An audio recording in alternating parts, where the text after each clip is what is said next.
You felt just tired for weeks. You blamed work, you blamed your sleep, you blamed stress. But sometimes your body isn't tired because of your schedule. Sometimes it's tired because it's already fighting something months before anyone gets a diagnosis. Number 1, why early signs get missed. Most people picture cancer as something dramatic, sudden collapse, obvious pain, something you couldn't possibly ignore.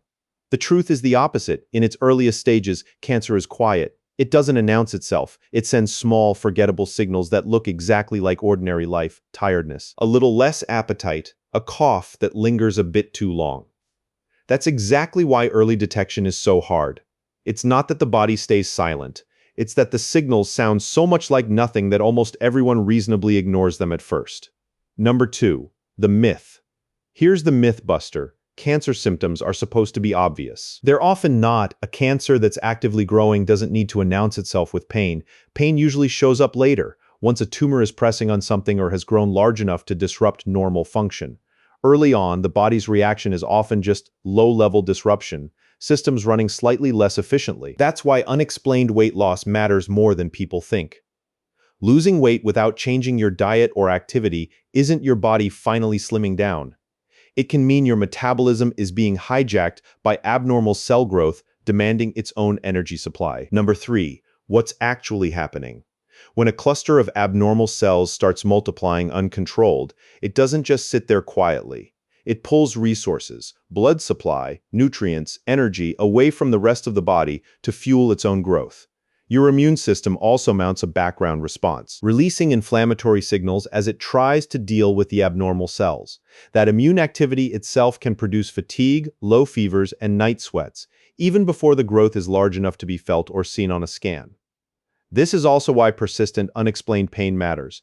Pain that doesn't ease with rest, ice, heat, or medication behaves differently from ordinary muscle or joint pain because it isn't coming from an injury that heals, it's coming from something that keeps growing.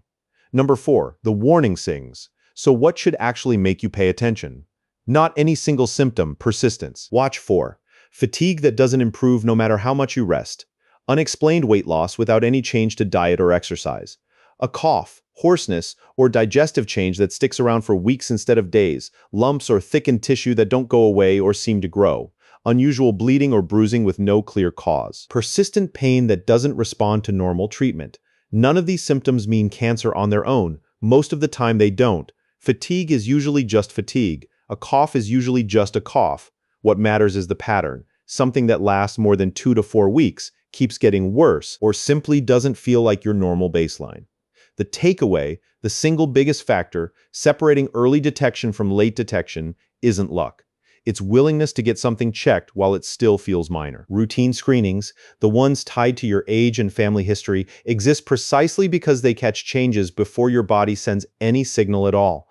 Waiting for symptoms to feel serious enough to justify a doctor's visit often means waiting past the point where treatment options are widest. If something in your body has felt off for weeks and you've been talking yourself out of checking it, that hesitation is the actual risk, not the appointment. Your body rarely stays silent. It just talks quietly at first. If this made you think of a symptom you've been brushing off, that's worth a conversation with a doctor, not a diagnosis from a video. Subscribe for more of what your body is actually trying to tell you.